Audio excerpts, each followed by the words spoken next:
I would just say I'm blessed to kind of be able to do the things that are fueled by passion, whether it is design or whether it is modeling or whether it is acting.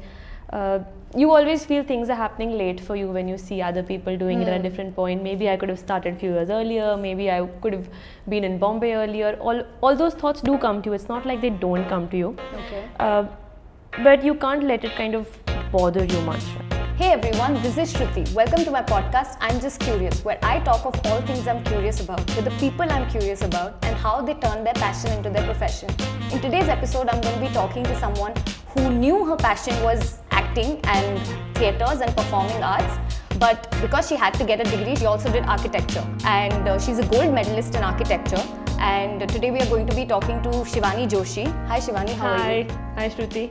Hi, how are you doing? I am doing awesome. Okay. Really happy to be here. Thank you so much. It just makes me feel so good. So yeah, let's start from the beginning. Your story is a little unusual, like a little different with a twist. Like normally people do a degree and then they realize they want to do something else. There's a passion of something else. You always, like since childhood, I think you figured out that you want to do performing arts and theatre? Yeah, so I think I was very inclined towards the entire stage and singing and dancing kind of thing. So I remember stories where my parents and grandparents tell me that when I was probably 3, I would just turn on the TV and look at a dance performance and just turn around and do the entire choreography to perform. And every time there was something I liked, I would start doing that at the house. I'd use my stairs as a stage and stuff. So looking at that, my mom put me into a lot of theatre groups, and I was doing Kathak with Kadam, and I spent a whole long amount of my childhood years kind of enjoying that thing. By the time I was 13, I always felt that this is what I really enjoy doing. But I do come from a strongly academic background. My family believed very strongly that it is very important to have a professional degree before doing something, because we are talking of a time when it was not really considered a profession. Like when we were studying growing up in our schooling days, it was always engineering or medicine. We never could tell somebody that, hey, I want to run a podcast and that's a profession. Yeah, exactly. So that's how it was. Okay. But was there like a particular moment when you felt like, or it was just like because you were doing theatre and you started enjoying it gradually, that you were like, okay, maybe I want to do this? Or was there any one moment when you realized that, oh my God, I enjoy it so much, maybe I want to do just this? I remember a bunch of moments at a different stage in life. I would say that probably when I was probably 7 or 8, and when I got a chance to kind of dance in the center of the stage and I had to lead the entire troupe, I think that gave me a confidence that I really like being on stage and I can lead from a certain point. When I was growing up, when I was in doing my 11th grade, I got a call from Natrani, and they were doing a very heavy production called Romeo and Juliet. And they had all their cast, and the director was from America, and Mrinalini ma'am Sarabhai, she was also directing it with her. And they didn't have a Juliet. So they came to me and said, would you be interested in doing something like that? And for a very professional troupe to take someone like me, who was a complete amateur, I had no idea. The script itself had like more than 250 lines, which is a lot for a first timer. And actually I got very nervous, but we went through a whole process of a month of training and practicing. So I would be sitting at the steps of Natrani. One side I'd be doing my physics homework for class, and one side I'd be learning the lines. And it was a kind of a setup which told you that to be part of theatre or to act, you had to be consumed by it, and you had to be consumed for hours together. And I think I enjoyed the process a lot. That's where I felt that this is what is calling me a lot towards it. Yeah, when you start enjoying something, you feel like, okay, this is something. How old were you then when Romeo and Juliet happened? I was 15. 15, okay. And then when you finally decided that, okay, like you come from an academic background and everything, your family is very academically inclined. So what made you choose architecture specifically? So my grandfather was a gynecologist. He was the first one to study in John Hopkins and come. My mother's an educationalist. My father is an MTech. He's been into corporate. So I come from a setup where studying was really important. And I grew up, fortunately, as a 90% student. I was ranking throughout. So there was never a doubt with everybody around me thinking that she's not going to do a professional degree.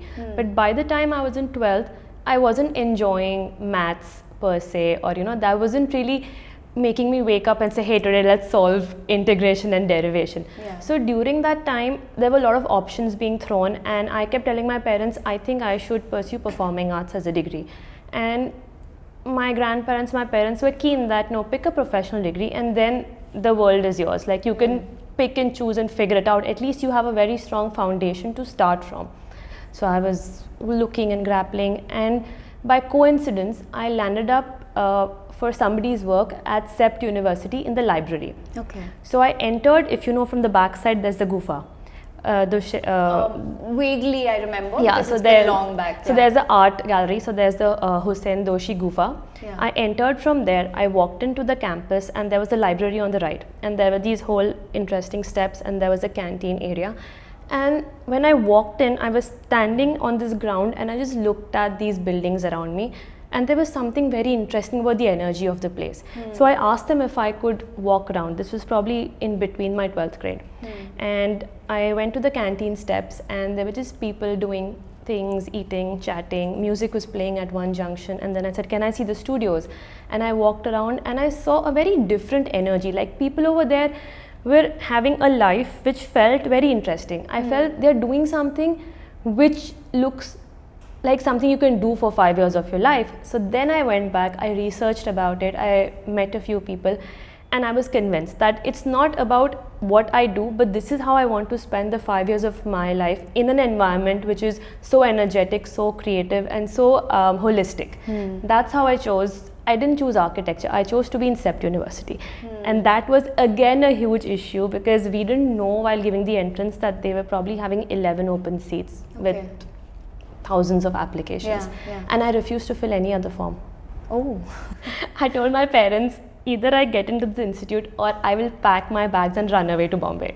There is no third way. No middle ground. Yeah. I mean, I love that, because you decided, it's not like you chose, again, you looked for something that you had fun in. You know, it's a very good way to think, like that something in people, I'm doing this, and you know, people are like, oh, what's my passion, and what should I do? But it's just that, do whatever makes you feel curious, and do whatever makes you feel like fun.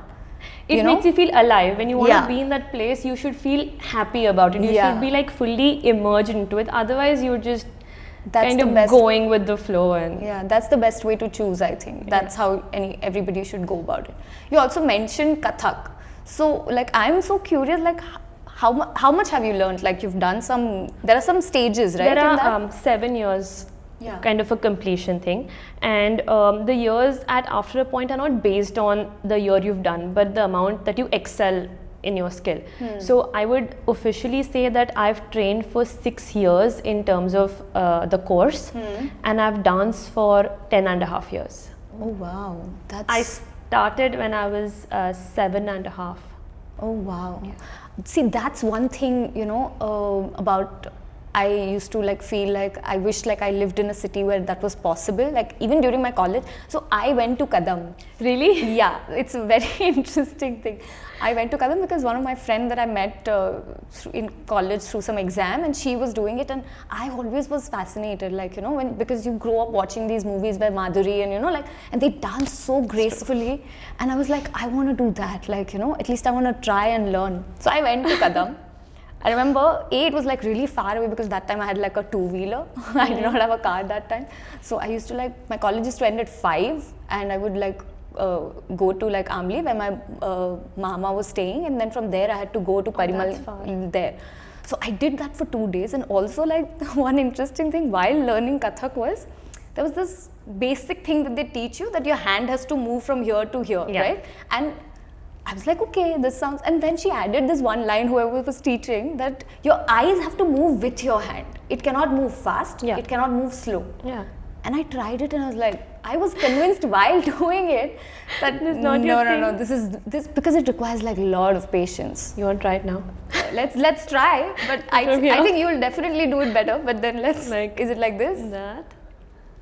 Okay, I know. And see, I'm so conscious about doing it because she told me to do it like really slowly. But I think you have practice, so you can do it like this. But and then I got so conscious, I was like, So then that happened, and I was like, no, this is not my thing. Like, I want to still, but I feel like it requires a lot of patience, and patience is. But then now when I think about it, I also feel like maybe that would have made me patient. Yeah, vice versa. Yeah, I don't have, but maybe learning that skill would have brought patience in me. Possible. Yeah. So I was 7.5, and at that time to have the patience was also tough. Yeah. But like you said, distance, like my house is very close, so I used to walk down over there. My mom would drop me, wo haath pakad ke, that entire thing, and then I would go there. And there were days where it felt very slow for a 7-year-old kid. Yeah. So I'd be sitting at home and telling mom that my stomach is hurting, and she'd be like, every time there's class, your stomach starts hurting. But then she'd remind me, you really want to dance, right? You keep watching, like you mentioned, Madhuri, and you turn around and you do it, but you're not doing it as perfectly as her or as gracefully as her. Do you want to do that? And then it'll be like, okay, let's go. Now I'm motivated. Like if you tell me why I should do this, then I'll do it. Like, so had I known that it would teach me patience, I think I would have been a little resilient with it. But but see, the same thing, like you had accessibility. It was like right there. That also one thing. And also when you're a child, I think most of these actresses, they learned Kathak while they were while they were young, and in that time learning comes very easy. Even though you're curious and your mind is curious, but you pay attention also. So I think we even grew up in very simpler times where technology wasn't so big, and we all used to go to those singing classes and dancing classes and play sports, and accessibility did make a lot of difference to us at that point. Yeah. And also, that's so true. Like I remember we used to, like me and my cousins, we would play, after school. Yeah. Even in vacations, we would play outside. We would play in the mud, not in the mud, but in the sand or something if there's a construction going. And we used to also live together, like all of us. And now, so like we do live fairly closely. Gandhidham is really small. But yeah, everyone's gotten busy and things like that. But it's true, we had a very simpler, thank God we were born then. I agree. We are not born in the TikTok generation. The 90s kids. Yeah. 90s kids are the best. Talk to me about, you also won a gold medal for your academic achievement in architecture. So how was that experience like? I think it was a slow growth, as I would say, because initially you were just going into college because in your head you're supposed to get a degree and you're supposed to kind of move on with it and stuff. And the more you got into the field, the more it started interesting you, because it was such a vast subject and design had so many elements to it, and it broadened your perspectives and your horizons so much that every new day was trying to do something new. And our college learning, it taught us that the entire world is your textbook. There is no fixed curriculum when it comes to architecture, because you're looking at environment, cultures, people, cuisines. There are so many things that influence the making of spaces and places. So by third year, I think I got really interested in architecture for real. Till then, it was very superficial. We were just trying to understand what you're trying to say from the. By third year, we started going really deep into it. Like that's when the entire passion to kind of create something which has a more impact on the environment, on culture, on a global scale. That's when I started working very hard, to be honest, and things changed in terms of the academics and all. And I would also attribute a lot to the mentors I had in college. Okay. I had two really amazing mentors who pushed me to go beyond my limit. And that, I think, makes a lot of difference. If you have the right kind of mentoring, they are going to see your potential and push you till you can give your optimum. That matters. That said and done, I had crazy final year, I had crazy pre-final year. We used to work at least 8 days non-stop without food and without sleep. And I think I lost about 7 kgs in the last year of design, because we were just working round the clock and there was no pressure. It wasn't like we had to perform or get a GPA, but since it's a process which has no end, you can't say I've arrived when it comes to design. So till your deadline is you just working to make it better and better and better, and then you pause and then you remove things and then you go back and add things. And it got so consuming that I think that passion to kind of get to the best possible option is what landed me a great GPA and then the gold medal. It's just that it's the same with me and doing this podcast. Normally also I can do without food, but when I'm here, it's like I don't think about food. I can go on. Like yesterday, I did not eat anything. the whole I day. saw the hustle and energy in the 10 minutes I was here. Right? So I did not eat anything, and it did not even occur to me, or I was not even hungry or Right. anything, you know, otherwise I would have. So from there, talk to me about like now you finished your architecture and you started, like you entered for Miss India. So when did that happen? So Miss India is like a bucket list thing. I Okay. remember being a little child and seeing a pageant one night where I think Sushmita Sen was crowned Miss Universe. 94. Yes, and that kind of just triggered something saying that it's a pure bucket list. That's a very interesting thing that happened. What if you get a chance to get called upon and you have to walk down that Yeah. ramp with that gown and you can wear a crown? And it was just something that stayed with you for a while. And then over the years, I got interested in watching every Miss Universe pageant for some weird reason. So I would keep track of it, and then at that time we had TV, so they would announce it. It would come in the newspaper, and then you would check it and watch Yeah. it at night, odd timings, sometimes 4 a.m., sometimes Yeah. 7 a.m. And I remember doing that, and it just stayed with me. So in my head, I knew that the day I submit my thesis, my final year thesis, I checked up the date of the entry, and it was the very next week. So I submitted a Miss India entry. Okay. And Ahmedabad wasn't the way it was. I entered in 2013. Okay. So at that time we were not that exposed, and there was no Instagram and stuff. So you had very limited access to what actually happens. It was just one of those things where I was crossing my fingers, I hope I make it and stuff like that. And luckily I did. I crossed the first round and the second round, and I made it to the West Zone final pageant. And I remember the first, like, I called my mom and said, hey, we need to get pictures now. We don't even know what portfolio pictures mean today. At least everybody who wants to do something knows there's so much data, there's so Yeah. much Google. At that time, it said portfolio pictures, and we don't know what we are doing. So we just call somebody and say, please, yaar, kheech ke do. I'm like, Mama, pull something from your wardrobe. Let's wear black. Let's do this. Like, just something very, Yeah, very yeah. casual and very Candid not about it. professional. Yeah. Just like, but for whatever reason it happened, and I went on to go into the finals, and it was a moment. Like, I did have that moment where I remember, it can still ring in my ear, that Femina Miss India 2013 West Zone Miss Timeless Beauty and Iconic Eyes goes to contestant number 13, Shivani Joshi. And Wow. that was the moment I was probably wanting since I was a kid, and it was just a bucket list thing, and Yeah. I'm just happy it happened. Yeah. And you got a very apt title also. Like anybody who will see you, I think the first thing they will notice is your eyes, and the, you know, the attention goes to the eyes because you have a very different, unique, you know, Thank color. you.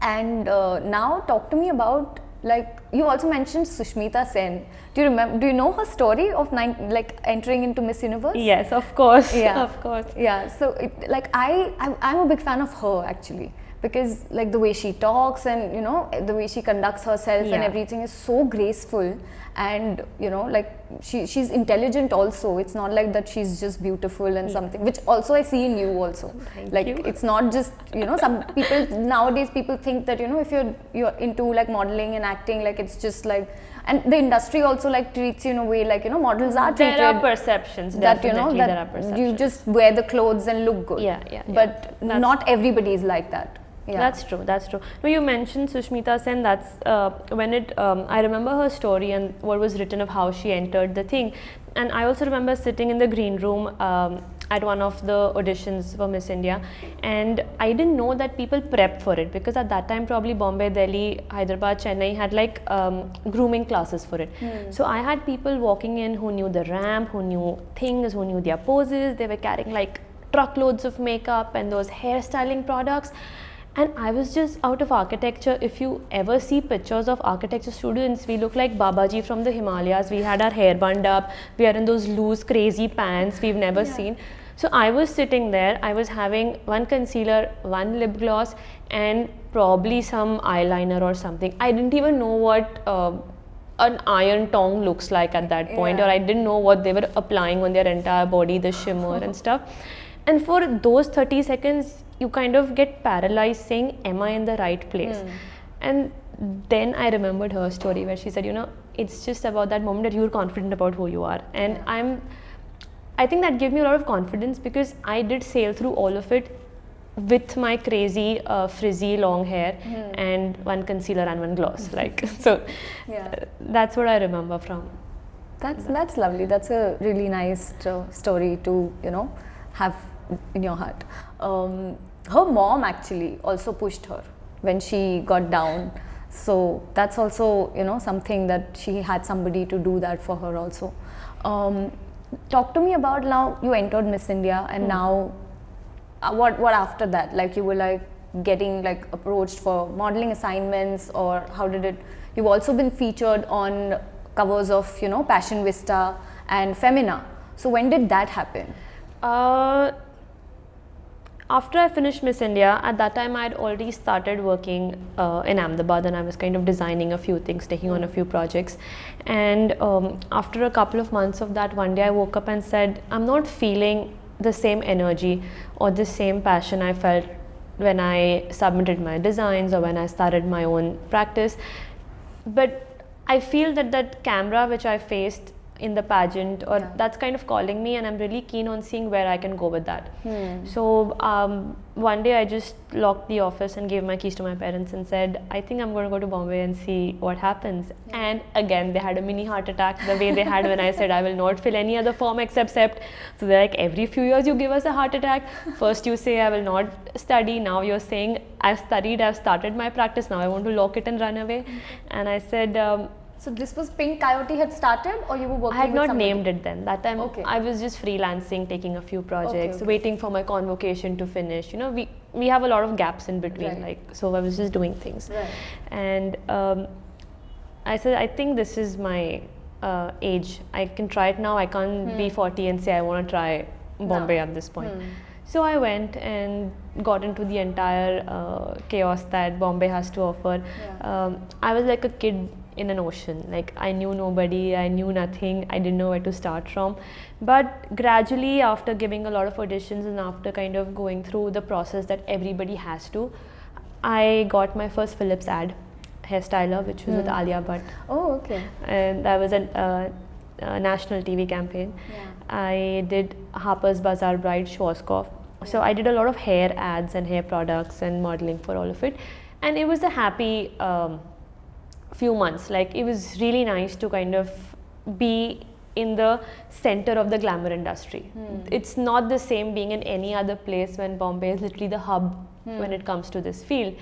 And then the actor which existed in me for years started surfacing again. So I did my diploma in acting at Barry Jones Studio, and I started auditioning again, and I had a great time with a lot of short films and music videos and modeling assignments. And Right. So when did your first film, Babubhai Sentimental, happened? And was it like a conscious choice that you made that, you know, I want to do Gujarati cinema? Or was it like you found it interesting and you were like, okay, you know, it's something I want to try? I have a crazy story to everything that has happened in my life, because we love stories here. So actually, Babubhai was the first film that released. Safalta 0 Kilometer was the first film I shot. So that happened in reverse. I mean, I'm happy about it. That was really nice. I was traveling after about a gap of 5 to 6 years. I had not gone out of India for a long time between finishing college and then the Miss India and then the modeling part of it and being in Bombay. So finally I decided to take a little break with my friend, and me and my best friend who was studying out of India at that time. We both said, hey, let's meet somewhere midpoint. So we went to Croatia for a nice trip. And obviously international calls, and you know, everything is off, and you're like, I'm not going to pick up anything because it's too expensive to talk on the phone. And out of all the 8 days, I don't know, on the 7th day for some reason one phone rang, and in my heart I felt maybe I should pick this phone up. And that phone was somebody casting for a dance based Gujarati film. And they said, can you come audition for us 4 days after now? And I was literally landing that very day. So I was like, yes, I can. So I landed at the airport, international, straight from Croatia.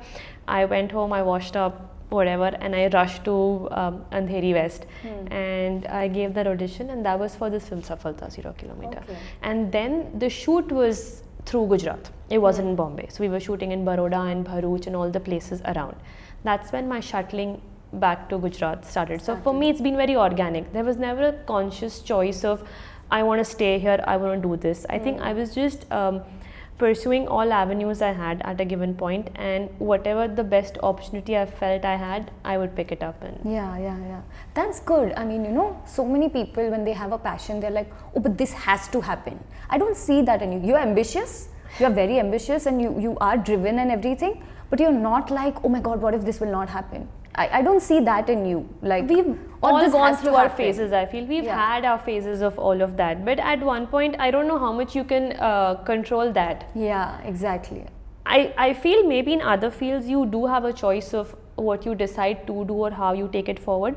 This field, I feel, comes to you. It presents you with certain opportunities, and you have to make the best of it. There are very few times you can say that that's the thing I want to do. Yeah.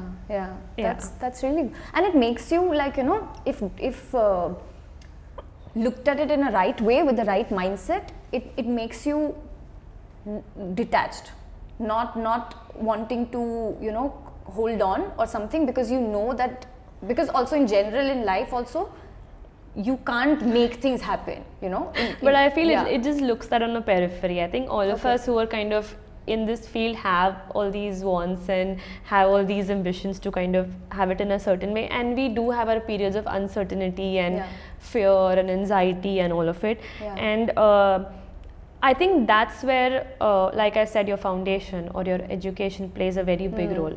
That's your stability point. Like, you do follow your passion and you give it 100%, but it should not kind of make or break you. Yeah. So that's what I'm talking about. It's not so many people understand that, or maybe because the background that you're talking about, if they quit education and they come here, then that's your only thing, and then you start getting very desperate or something. And you know, that was one of the, why I say this is because Anushka Sharma, when she got her first film, she was told this by Aditya Chopra, and because she asked her, like, because she was like, why did you choose me? You know, she asked him plain, you know, point blank, and he said that because I saw that you were not desperate to get it. Because, you know, normally, like, actresses or more, like, you know, sometimes people so want it so bad, it shows when they're doing it in front of the camera. He said that, you know, you were very, it works for those people who let things happen, who are like, this will not make or break me, so if it happens, good, does not happen, good, you know, and you have that. Not many people have that thing. Maybe. I mean, I would just say I'm blessed to kind of be able to do the things that are fueled by passion, whether it is design or whether it is modeling or whether it is acting. You always feel things are happening late for you when you see other people doing it at a different point. Maybe I could have started a few years earlier, maybe I could have been in Bombay earlier. All those thoughts do come to you. It's not like they don't come to you. But you can't let it kind of bother you much, I feel. And what you were saying, that entire chaos that people go through, especially in the field, you're looking for success, you're looking for fame. That's what that field gives you, right? I think before that, this field gives you a lot of failure. And it's very easy to deal with that if you've played sports in the growing part of your life. And I used to play badminton state level. So I remember those phases where you would feel so bad and you would cry and you wouldn't want to see anybody because you just lost that one match. And the entire thing to go back to the court next day, train again, and then say I'm going to wait for the next tournament, it's the same thing. You give an audition, you don't make it, you cry it out, you get ready for the next audition. You do a film, you're appreciated maybe or not, you audition again, you work harder for the next film. See, that's why you have it in you. Like, that's where it comes from, because you, like, you know, like, you wake up and you do it and you're ready to do the process again and again. I would attribute this to my dad. This training and this way of dealing with failure, I think I give it to him. He brought me up in a way and he very organically let me deal with it in my own way and taught me to kind of come back stronger. See, that's a very good thing to have, because when you have that, irrespective of anything that you do, the struggle will be there, but once you have the skills, like the fundamental skills to deal with it, then you are, I think, it can sorted. be any field. Yeah, it doesn't have to be it, because you're going to face it in every field, professionally, personally, at any point. Yeah. So what I get from this thing which I can articulate now is that anybody who's watching this, and if they feel like, oh, they have a passion and something, but I think they should play a sport or do some activity outside of that, where they get the fundamental skills and they get trained mentally to be tough before doing it. And people think that, oh, because I want to be an actor, maybe I should go to an acting school. But instead, like how I said about the Kathak thing with patience, had I done that, because I didn't know what I'll get from that, but now I can see. You will never know what you're learning when you're growing up, and the skills you're imbibing, or it's life skills, as you would say, what is going to take you forward with all of this. And you mentioned like the Miss India crown, or you mentioned the gold medal, or whatever, or the films you're doing. You were seeing the 4 things which are visible over a period of so many years. What you don't know is the invisible things that you didn't get, and the hours that you spent in your room or with your parents crying, or to your best friend, or building yourself up again to kind of face it all over again. I mean, you say I have a great GPA, but I did fail one of my studios in college. Okay. And it was one of the major studios, and it could be a point where I could have just said that I'm not meant for architecture, and I would like to leave the college and go away. Instead, something told me that I need to understand what went wrong, and I want to come back stronger. And after that, I don't remember, forget passing, I think I ranked all my studios after that. So I think that is that little drive I have in me. Like, if I fall, I want to bounce back harder. Yeah. You're not like taking defeat, and you're not thinking that. No, never. Yeah, you're not thinking that, oh, maybe I'm a very bad sports person, that I need to win. I think we share that, because I also have that. We share that in common. Yeah. The end goal could be anything at the end of the day. You don't change your end goal, but you can change the path that you're going to take to it, right? You can't just sit there and say, that's what I've learned recently. and also sometimes the thing that you mentioned, that because you want to win, sometimes I think to myself, am I a masochist or something? I'm a sore loser, huh? That this is So even if it's like a small Monopoly game, or like as kids when we would play hide and seek, like I still wanted to win for any reason. So that's there. That competitiveness. Yeah. I don't think I was competitive, but with me it was like, I always wanted to get that thing. Like, how can I not get that thing? Like, like I'll try, no matter, I'll fall down 7 times, but I'll get up 8 times, and 8th time when I'll reach there, I was like, fine, see, I got it. I got it. And then I feel like, why do I like this so much? Is this normal, that, feeling like so much and feeling so bad? I think the more you try, the more you fail. I've understood that. Yeah. If you're not failing, that means you're chilling. Yeah, you're not even trying. That's really good. Yeah. Talk to me about you audition for Safalta, and then Babubhai Sentimental happened. So why what happened? Like, why that got released? It's just a process. Sometimes you shoot a film and post-production takes some time, and then I got a call for the other film, and the script was really nice, and we shot for that also. And for some reason they were able to finish it quicker, and they wanted to release it. Like, everyone has their own reasons for we want this date for release, or we want this thing. So the cool part is, in 2020 my first film released on 17th of Jan, which is Babubhai Sentimental, and at a difference of literally 3 weeks, not even a month, 14th Feb, we had Safalta 0 kilometer release. So I had like 2 films released in a span of 1 month. 1 month, wow, that's huge.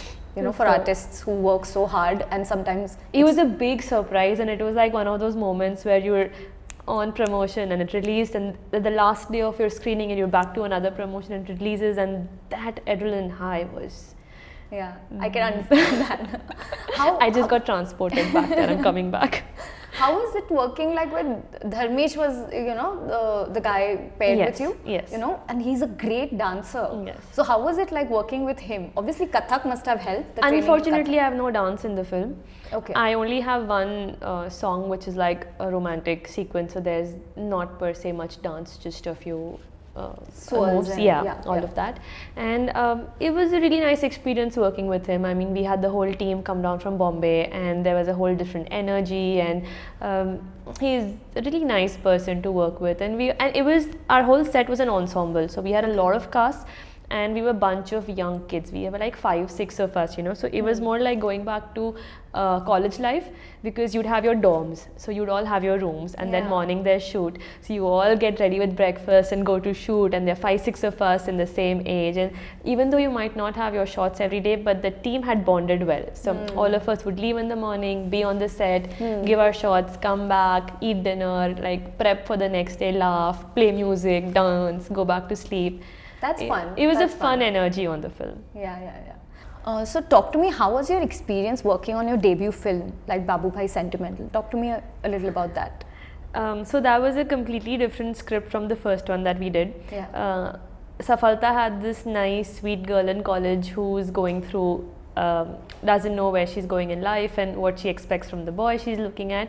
Yeah. And Babubhai had this rebellious little kid who's like really strong-headed and who thinks like she can rule the world. So she walks with a swag and she treats everybody with that kind of a thing. Yeah. So that was fun to do. It got kind of gave me a chance to bring out the Avril Lavigne in me. Oh wow.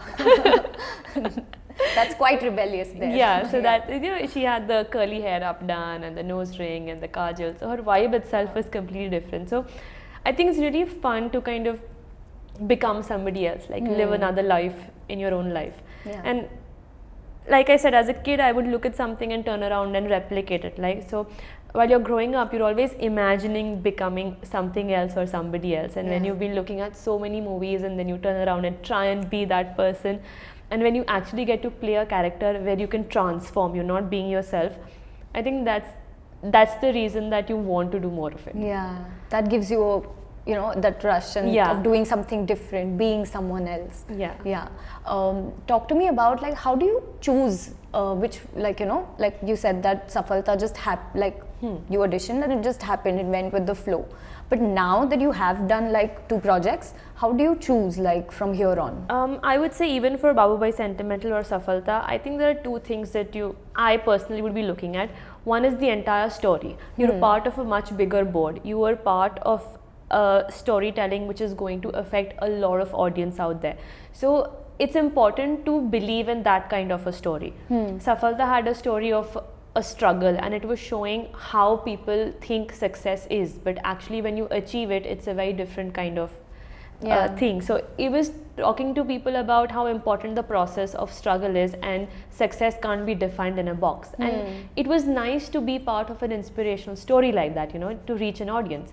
Babubhai had a story where you were talking of how an underdog is trying to fight the system and go against it. So again, you're talking of a very inspirational story. And I like picking scripts which are able to tell a kind of a story which can make a bigger difference, a positive difference to the environment. Yeah. As for characters, I would like to pick someone who's pivotal in the film. And both the girls, since they were the lead characters, they both had a different charm about them. So they were different characters. I don't want to be playing repetitive characters. So that would be a reason to pick a certain kind of film or a script. Yeah, that's good. Like, you know, that you're very clear about, I want to do different things. It can't be, I want to not do just like a lot of films, but I want to do something different each time. No, I want to do lots of films. If all of them are same, you will look for the one that's different. Definitely. Yeah. But yes, I want to do lots and lots of films. films. You will. We're putting it out there. You will do lots of films. And I will interview you again. Yes, we will. Yes. Talk to me about, like, how do you see Gujarati cinema also growing? Like the scope and everything, because it's picking up. We're at a great junction, Yeah. to be honest. Like when I moved to Bombay 2013, that time it was a very different thing, and today we're at par with everybody who's there in terms of the scripts we are telling, in terms of the finishes that we are giving to a product. And I guess the OTT platforms, I mean, they've created a huge difference, because now you have a larger audience, you can tell the stories you want.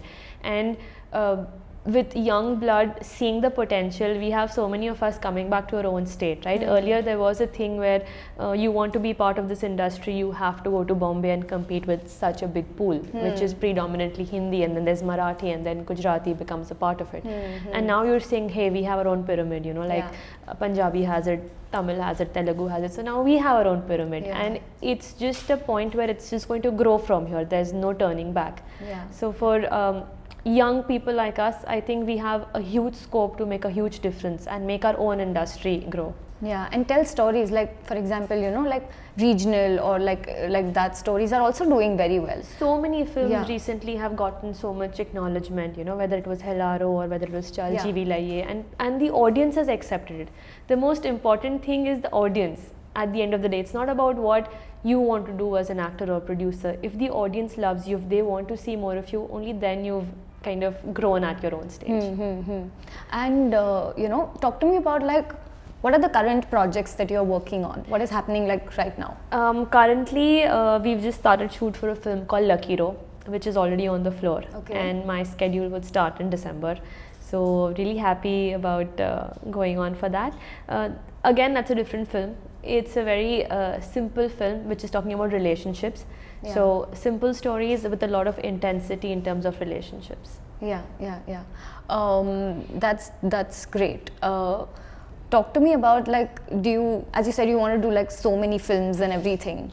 Like, do you have like a particular kind of roles, like you know, like a particular person's biopic? Because those are also like very common nowadays, and you know, like there's so much to do in that. There's so much you can do, you know, in a. Is there any particular kind of, what I mean is like kind of project which is different, and you'd be like, oh, if this comes, it would be interesting? So currently we are shooting for a film called Lucky Row, and we've just started, and my schedule starts in the next 2 weeks. And that's again a different story. It's a very simple story of relationships with a lot of intensity of how the graph of people when they grow and how they grow in and out of relationships, and how simple things can make such a big difference in people's lives. Good. That's a very, I would love to watch that, because and the cool part is, so we have an entire jazz based music for it. So whether it is all the songs and all the singers and all the background, so it's again going to be something new for the industry. You know, like music plays such a big part in a project or in a film or anything that you do nowadays. Because even if people don't watch something, but if they hear, you know, they catch their attention. So that always helps, and now I'm also looking forward to it. Sounds good. So excited. After like a lockdown period and having shot last in 2019, it's a different level of excitement, you know, like you were just like going through it, but now when it's actually started, I can feel it every day, like I'm going back on the floor, I'm going back on the floor. That's good. When you feel like that about going to work, then you're doing something right. What is do you have any certain that kind of a character, or you know, like a thing in mind where you feel, you look at something, or you know, some biopics or someone that, oh, you know, I want to do something like this, it would be interesting, like anything? I think for me, I would love to be part of a film which has a huge dance canvas. So you know, if you see like something like Black Swan, that was a beautiful film, like a psychological thriller based on ballet completely. I think that would be a great film kind of to have. Or something like the grandeur of Sanjay Leela Bhansali has. Like, I mean, look at Devdas. It has some beautiful palettes and dance numbers, and something like that would definitely be like a dream project for me, where dance is such an integral part of the palette in the storytelling, not just on the side. And you know, though, like you mentioned Devdas, it's such a memorable film. You can watch it even now. Always. And there's something new you see every time you watch it. Like, how did I miss it at that time? And not just here, like globally. Like, one of my friend, like my brother's friend, he's French, and he's seen Devdas. Seriously? Yeah, in French. But isn't it a thing, like even when we travel Europe, there's so many people singing songs. When they look at you, they start singing all these songs, and it's like amazing how Indian cinema has reached so many places, interior remote places. I'm not talking of like the obvious London and USA, but you go to these small villages in Switzerland or Spain, and there are people who are singing humming tunes. It's insane. Yeah, I remember I was doing a summer program in Paris. It was like, so the college was like a little in the outskirts, and Versailles was very close to the campus. I'm So we jealous were of you already, but okay. So we were in Versailles, and we were having lunch at this dinner kind of at this Indian restaurant, and there like some Rajesh Khanna song was playing. Oh my God. And I was like, wow, this is like, I'm eating paneer and naan and Rajesh Khanna is playing in the back. And I've spoken to, like, once randomly I, like, you know, got into a chat with a blogger or somebody on Instagram, and she doesn't live here. I think it's I don't know if you've seen her channel, Pickup Lines. Have you seen her? No, So she lives in Netherlands. She lives in Amsterdam. So I just wrote to her something. She was watching Devdas. Oh my God. And I wrote to her, like, you know, very good choice. Like, you know, I'm from India and I'm thrilled to see you watch, you know, our movie. And she's I think they would get excited because that shows them a kind of a culture which they've not imagined, with the kind of the dance, the costumes, the entire palace. I mean, it's something that would be very exciting for them. yeah, it's so grand. And she's like, I love watching it. I've watched it before also. One of my friends, she lives in London, she lives in UK, and we were talking like a week back or something, and she's like, I want to recommend me some Bollywood movies, she said. Wow. And I was like, wow, this is like, you passed the friendship qualification. But yeah, like, you know, now we You're Bollywood, we can be friends. We can be friends, yeah. And like, she's like, I watched Bareli Ki Barfi, and she's like, I watched Toilet, Ek Prem Katha, and she's Chinese but lives in UK. And Wow. I'm like, I've not watched Bareli Ki Barfi. Or That's a very global thing to do. yeah, and yeah, so it's very like good. So, you know, that kind of cinema like reaches, you know, Definitely, to people. definitely. Yeah. You also mentioned Natalie, like Black Swan, which is like Natalie Portman, and she's amazing. Fabulous. Are there some of the artists that you look up to, you know? So many of them. Yeah, So many yeah. of them. I really like Natalie Portman. Yeah. It is very interesting the way she portrays her roles. I've grown up only on Madhuri Dixit, so obviously it's something that you cannot take away from her. Recently, I started getting very interested with Madhubala, the way she used to portray things, the subtlety that she brought in the kind of things. So I think there's a lot. I mean, there are so many people. I was in love with Karishma Kapoor, with her dancing moves, her styling, you know, there was all of that. Talk to me about Pink Coyote, which is your architectural studio. Yes. How did that come about? And, you know, and how did you pick the name Pink Coyote? It's very interesting.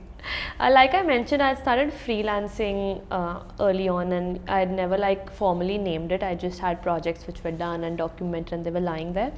And when I came back and I started shooting again for my films, like you're aware, when you do a script, you get a film, and then by the time it goes on the floor, there's a couple of months when you're prepping for it, and then again after you shoot, there's a couple of months when it goes into post-production. So there's a lot of time lapse that happens in between. And through this chat, as you realize, I am a workaholic and I hyper, and I need to keep doing things.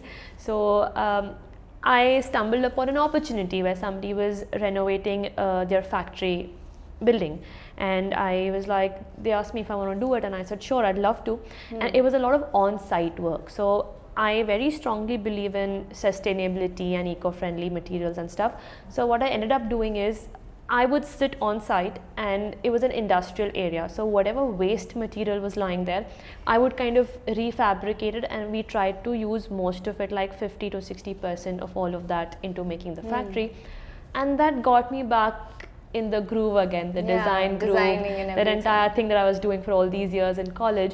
And I again started, those tables started turning in the head. And when they saw that and the project turned out well, so somebody else said, why don't you do this? So then things started kind of flowing again. So I had to go through a process of balancing, picking up a project for a shoot, and then kind of picking up a project for design, and kind of getting into it. And based on that, when I decided, okay, let me name my firm and get this ahead, it just came organically. I wanted to name it in a way that it already talks about the idea of why and how we practice design. So for me, when you say pink, pink for me talks about passion and liberation. And I personally believe that any art or any design needs to be done with a core which can make you feel liberated. It can't be done which makes you feel restricted. And Coyote, if you see its metaphorical meanings. If animals have a set of metaphorical meanings. It's like, I don't know what coyote means. Coyote is a North American fox-like animal. Yeah. So coyote, in that sense, usually stands for transformation. Oh. So when those spiritual jujus come on, Wow. it's transformation. And I believe whatever you design needs to transform. You cannot make something and be rigid about it, because life evolves, stages evolve, and your spaces need to evolve with it. So the two words essentially define the design ideology that we have, which is passion, liberation, and transformation. And Wow. that's how Pink Coyote came about as a name. I think you should add that in the tagline also. Because I'm sure it intrigued me. Definitely. I'm sure it might intrigue people also, and when they know that, they would be more interested. I will take you up on that. I like I the think idea. I'm sure because it's Yeah. a unique name, so I'm sure people might get intrigued about And it just reminds us constantly, because when you get bogged down with more work, and it's very easy to kind of let go why you started something and then start just producing things. So just the name itself kind of brings you back to the start point, that every time you do something, you remember why you are doing why it. you doing it. Yeah. Is there any advice you would like to give someone, like you've had experience in academics and you had experience in Bombay and everything, but is there any specific advice that you would like to give, either in terms of in the field of performing arts, or in general in life, like that's fundamental and helps? I would say generally for anybody that it's very important to understand the purpose of your life, or what fuels the fire in you and where you're going. And as usual, I'm just going to add a story to it to kind of say when I realized what fueled me and why I would do something was when after Miss India happened, and somebody gave me a chance to be part of a Indo-French film, which was a docudrama, which was being made based on Hamlet. And they said, hey, we're shooting about 7 days and it's going to be up north near Delhi, and would you be interested? So I'm like, of course I'd play Ophelia, like who would not want to do it? And at that time it sounds very pretty and nice. You're going to be part of a film setup, and there's going to be hair, makeup and camera, and it's just wow. In reality, they said you're supposed to shoot at 6 o'clock, which meant we were to be on set at 5 a.m, which meant from where I was to move, I had to wake up at 3:30 a.m. And that process went on for 7 days non-stop. So every day you wake up at 3, you're shooting 6 to 6, you come back home almost 8:30 in the Delhi traffic, and it just goes on. And by the second day, the character had a shoe, and continuity means you have to wear the shoe. And the shoe started giving such bites that my foot was bleeding from about 7 places by the second day. But after all the bandage, we still had to wear the same shoe for about 5 days. And when 7 days got over and I told that entire story to my parents, I think for a second they thought that uska bhoot utar gaya to be part of this film after this experience. And now she's like, office was much better and she'll come back to all of it. And I woke up the 8th day saying, I'm missing it. Like, I want to go back there and I really want to do this. I mean, the process matters so much. So that was the point which made me realize this is what I want to do. How and when and where didn't matter, but this is what I want to do. So it's very important for anybody at this point to know why they want to do something. In reality, what that process involves. And to be able to do it, I think the most important thing is focus. And when I say focus, my meaning is when you're here at that moment, you need to be present 100% in that moment. And if you can do that, then I think you're going to be able to give the best version of yourself. I can't be sitting here and thinking about what my plan is for tomorrow, or what's happening in office, or what my script is going to be. If I'm here, I think we're going to have a great interview. And the moment I leave this door, next then day. your mind leaves. Yes, next thing. That's great. Also, talk to me, like, you said that people need to know their why. How do you think it, and it's very a simple statement to make, but it's like, what are the ways that you can, you can do, like, say for example, you put yourself in a, situation where you can. I think you need to do it to know the why. Different things. My personal would be, my personal experiences, I would dip my fingers in and then decide, because sitting on the periphery, I wouldn't know what it actually means to do it. So I might love it because the way it looks, but it's the outcome is not what it looks, it's the process you're going through. I love the process of filmmaking because I love creating a character, being on set for 8 hours, kind of. The outcome is a very minimum part of it. Whether you run an office, you need to be wanting to innovate, to design something new, to create an environment. The final product you're just going to see for 2 days and then you're handing it over and going away. So what people see is the product, but the process is the why. If you like the process, then it's going to be your lifestyle, and that's what's going to make you happy. Great. Now we'll move to a little more fun segment, which is called Curious Quick 5. So you make me nervous now. There's nothing to be nervous about. Okay. What's the one thing that you're curious about? Animals. Animals. It's a joke to everybody who knows me that I'm a part-time actor, a part-time architect, and a full-time zookeeper. I am extremely intrigued by animals from a young age, and I have lots of pets. I have kept my process of having turtles and hamsters and rabbits, dogs obviously. I have picked up strays and like gotten them back in life. My current obsession is feral cats. So we've been fostering a lot of them over the past 2 years since lockdown, and I'm very, very intrigued with. I've been a dog person all my life. I can understand dogs. Dogs can talk to me. I've never lived with cats, so I am kind of trying to train a cat like a dog right now, if that makes sense. But on a larger scale, I think wildlife is something which I've always been very, very intrigued about. I can spend hours in the jungles just looking at cheetahs and tigers and lions, and I am very curious to know why and how they behave in a certain way, because I feel we attribute very less intelligence to them, whereas they know a lot more than human beings do. I think then you should watch one of the episodes on season 1. It's about dogs, animal welfare, and there's this dog resort.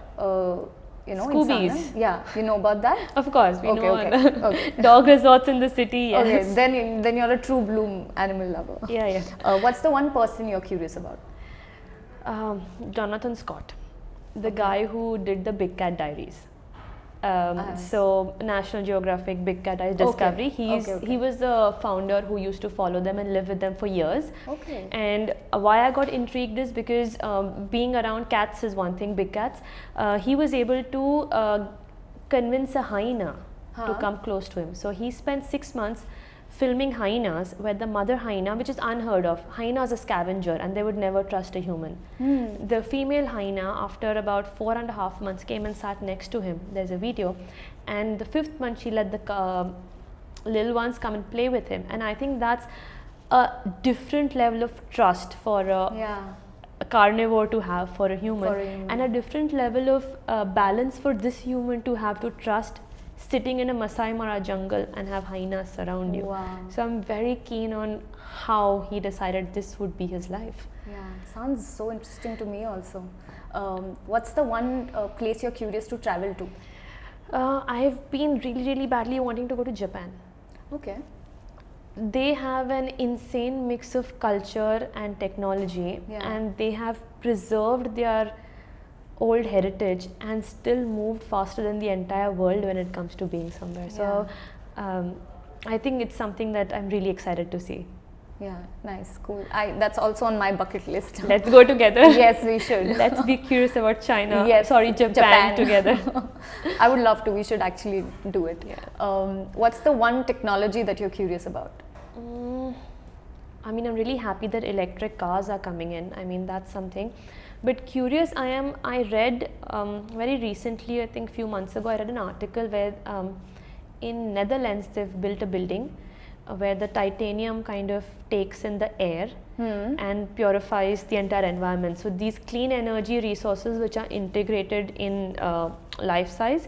And the curious part is they've taken the grim and started creating some jewelry pieces out of it.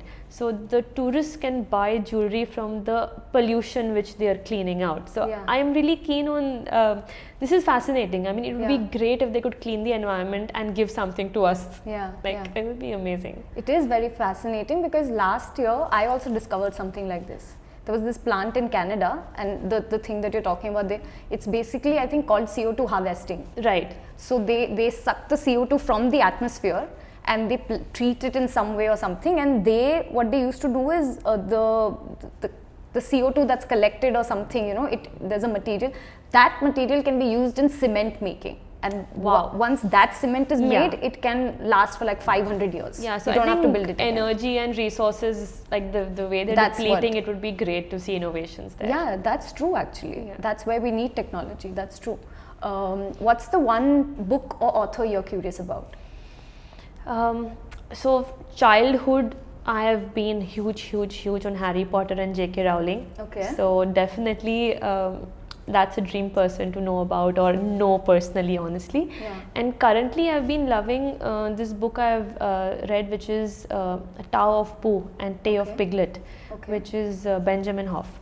So this talks about Taoism, which is like a thing, but it's Winnie the Pooh talking about it. So it's honey and it's friends and it is playtime, and then through that they're just explaining like very simply what Taoism means. I think it's a really cute book that he's written.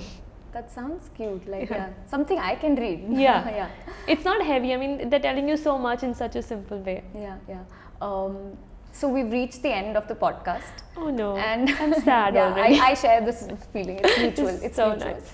Like, are there any last thoughts that you want to share? Any feelings about the conversation coming on the podcast? Anything? I think it was fun to be here, and secondly, I think post this entire lockdown and the virtual life that we're living, I think it's great to be doing an interview in person. Through the last few months, there's been so much on Zoom and Insta Live and all of it, and I have personally been missing the entire community and vibe of being with people, in physical proximity. So I'm really happy about that. Great. I love that too. So yeah, that works out completely. Thank you so much for taking the time and coming on the podcast. Thank you, Shruti. I think it was really nice to have this conversation with you. Yeah. We should catch up later sometime. Definitely. Yeah, thank you.